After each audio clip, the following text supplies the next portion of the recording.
तो आपको हमने बताया था सिंगल परचेज स्विच क्रैप में हम कम इफर्ट लगाकर अधिक से अधिक वजन को उठा सकते हैं, लोड को लिफ्ट कर सकते हैं।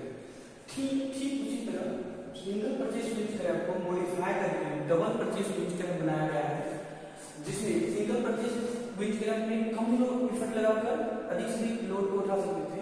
डबल परचेज स्विच क्रैप में भी उसी तरह इसमें उससे भी कम इफर्ट लगाएंगे और उससे अधिक लोड को उठाएंगे। उसी मैकेनिक्स पर ये भी आधारित है, सिर्फ इसमें थोड़ा सा अंतर है कि इसको मॉडिफाई कर दिया गया है और उससे थोड़ा ज्यादा एफिशिएंट है।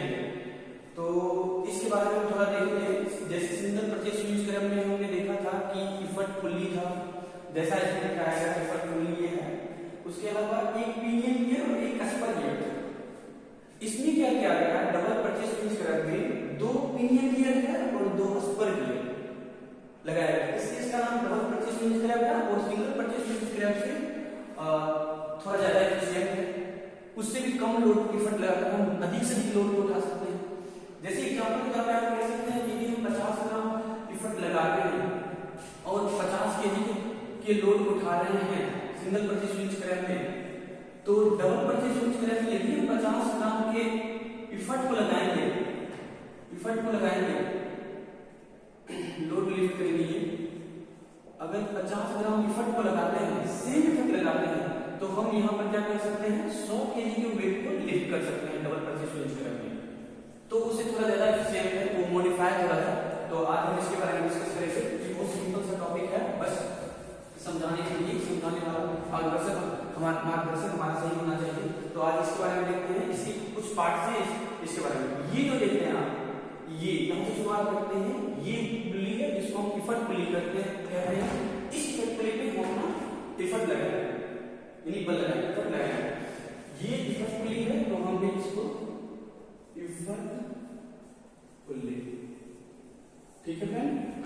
उसके अलावा ये और ये जो देख रहे हैं ये सपोर्ट करने के लिए है, तो आप इसको लिख सकते हैं सपोर्टेबल आर्म है, तो आर्म है सपोर्ट कर रहा है।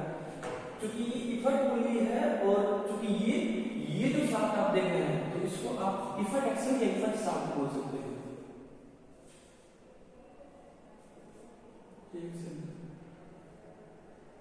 इफर्ट एक्सल या इफर्ट शाफ्ट बोल सकते हैं, ये शाफ्ट भी कह सकते हैं, ठीक है। सेम ये जो शाफ्ट है इसको हम कह सकते हैं इंटरमीडिएट एक्सल या इंटरमीडिएट शाफ्ट, इसको हम कह सकते हैं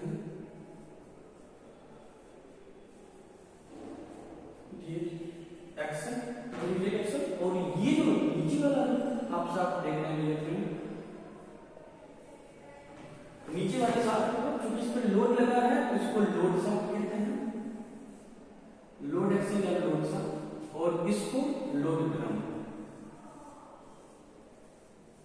ठीक है। और ये लोड जो लिफ्ट है, ठीक है।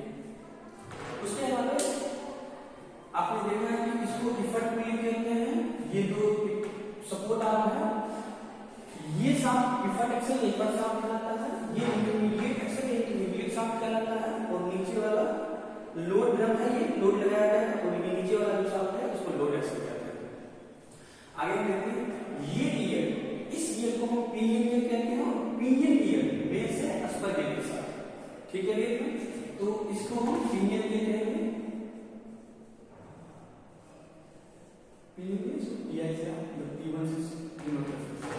ये स्पर गियर में देखते हैं। उसके बाद ये पिनियन गियर 1 है, स्पर गियर इसको भी हम 1 कह सकते हैं, SP1 आप कह सकते हैं,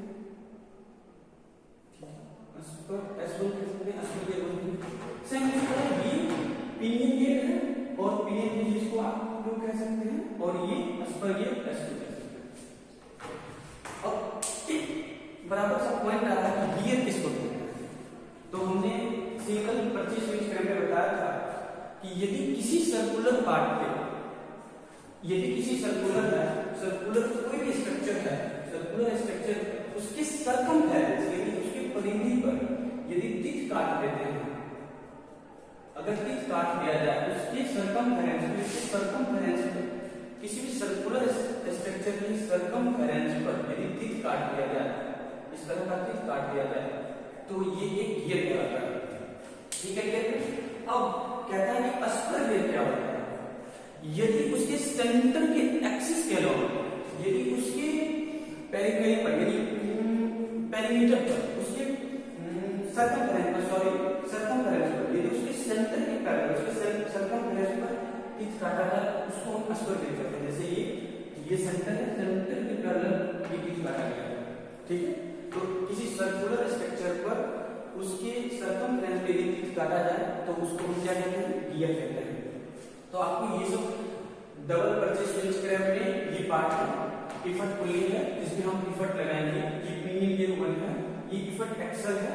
ठीक है। ये axle, pivot axle, intermediate axle और ये लोड एक्सल है। पिनियन गियर इसमें दो है, एक ये और एक ये, दोनों पिनियन गियर एक अस्पर गियर के साथ मैच है। ठीक है। अब इसकी थोड़ा सा देखिए ये काम कैसे करेगा। जब कभी भी हम पिवट एक्सल में पिवट पुली को जब कभी भी हम घुमाएंगे, ऐसे भी हम पिवट लगाएंगे तो ये साथ रोटेट होगा और साथ के साथ ये अटैच है। मतलब ये पिनियन गियर बेस है अस्पर गियर के साथ, क्योंकि ये रोटेट करेगा, अस्पर गियर रोटेट करवाएगा। अस्पर गियर इस इंटरमीडिएट जो एक्सल है उसको रोटेट करवाएगा। इंटरमीडिएट एक्सल के साथ ये पिनियन गियर जुड़ा हुआ है, तो ये रोटेट करेगा और उसके साथ ये लोड ड्रम है और अस्पर गियर से लेकर और लोड ड्रम को लोड लिफ्ट करेगा। जैसे ही हम पिवट लगाएंगे ये लोड लिफ्ट हो जाएगा। कम लोड लगाकर अधिक से अधिक वेट लोड को हम लिफ्ट कर पाते हैं, इससे डबल परचेस विंच करेंगे। हमने आपको बताया कि सिंगल परचेस और डबल परचेस विंच क्रैम में बस इतना ही अंतर है। सिंगल परचेस विंच क्रैम में हम मतलब 50 ग्राम के पिवट को लगाकर 50 केजी को वेट उठा पाएंगे, तो डबल परचेस विंच क्रैम में 50 ग्राम के वेट को लगाकर हम 100 केजी को वेट को लिफ्ट कर पाएंगे। ये अंतर साधारण सा तो आप आसानी से समझ सकते हैं। अब इसमें हमने बताया था मैकेनिक्स लैब में जितना भी होता है, single purchase winch crab, double purchase winch crab, screws है, इन सब चीजों में हमें सिर्फ 3 चीज निकालना पड़ता है। आप उसको याद रखिएगा। पहला होता है एमए, मैकेनिकल क्वांटम, दूसरा होता है वेलोसिटी रेशियो, तीसरा होता है एफिशिएंसी। तो इन 3 चीजों को हम निकालने में ज्यादा जरूरत है। तो हम आज देखेंगे मैकेनिकल क्वांटिटी क्या होता है।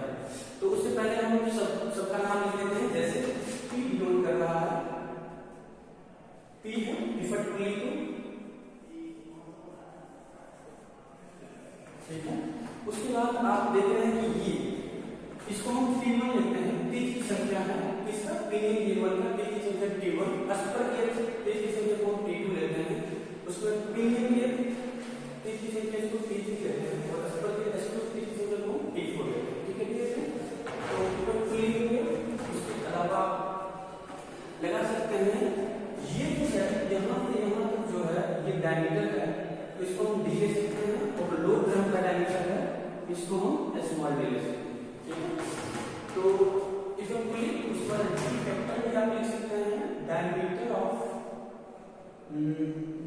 पुली। ठीक है। स्मॉल d आप लिख सकते हैं, diameter of load drum.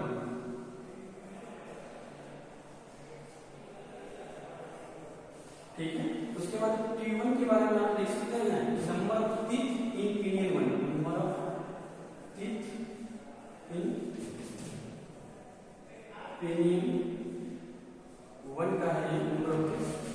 T2 के बारे में आप देख सकते हैं, या टीथ की लाइन लिखी है तो ज्यादा बेहतर होगा, number of teeth of pinion second pinion का टीथ। उसके बाद T2 के बारे में number of teeth in a spur gear 1, a spur gear 1। ठीक है। सेम T4 के बारे में number of teeth in a spur gear 2। ठीक है। ये जो दिया हुआ था हमने उन सब चीजों को लिख दिया। W लोड को दिखा है, लोड लिख कर आप उसको क्या कहते हैं? W लोड लिख। अब एक चीज देखेंगे जो बहुत बारीकी से है, उन चीजों को थोड़ा बहुत समझेंगे कि वेलोसिटी रेशियो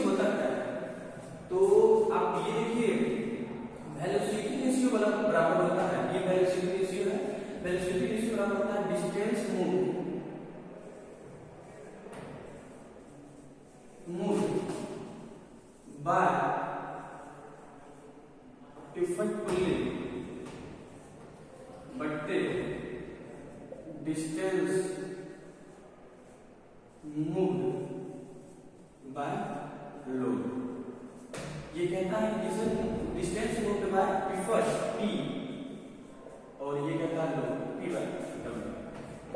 तो चूंकि डिस्टेंस मूव्ड बाय effort, तो ये जो डिस्टेंस है, अगर मान लीजिए इसमें लोड लग रहा है तो एक बार में रोटेट करेगा तो ये डिस्टेंस कितना करेगा, कवर पाई करेगा। इसके सर्कमफेरेंस पर एक रोटेशन में कितना लगेगा, पाई।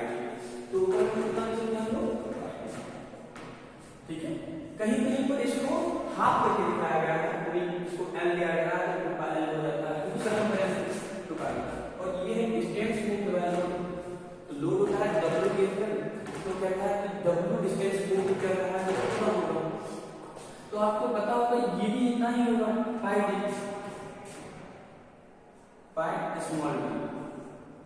लेकिन लोड के द्वारा डिस्टेंस मूव ये सारा कुछ होगा ये, तो ये आता है इन सब को देखते हुए 1 गुने ये हो जाता है आपका T1 बट्टे T2 गुने ये, और आइएगा तो ये हो जाता है T3 बट्टे T2, क्योंकि ये जो लोड है ये रोटेट कर रहा है, ये रोटेट कर रहा है, सबका लेकर कितना होना है, पाई से पाई और and D by D into ये T2 T4 ऊपर चला जाएगा, तो T2 बट्टा T1 और T4 बट्टा T3।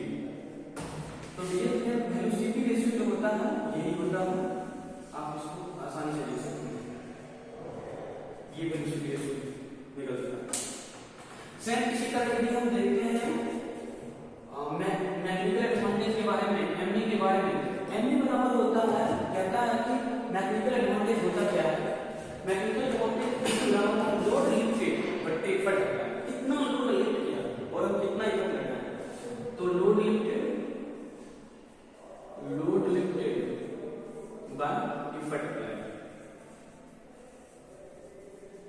ठीक है भैया। लोड लिफ्टेड यानी W बाय P। जब वो फ्रिक्शन लेस हम इस सब मतलब जितना भी मैकेनिक्स है जो ये वर्क कर रहा है डबल पल्टी स्विच का, अगर इसको हम फ्रिक्शन लेस समझे, इसमें फ्रिक्शन ना के बराबर हो तो मैकेनिकल एडवांटेज हो जाता है वेलोसिटी रेशियो के बराबर। तो मैकेनिकल एडवांटेज बराबर भी सेम फॉर्मेट होता है वेलोसिटी रेशियो, तो इसके लिए भी सेम फॉर्मेट था D by D into T2 बट्टे T1 इंटू T4 बट्टे T3। तो इससे आप मैकेनिकल एडवांटेज निकाल पाएंगे। अब एक एफिशिएंसी होता है, एफिशिएंसी बराबर होता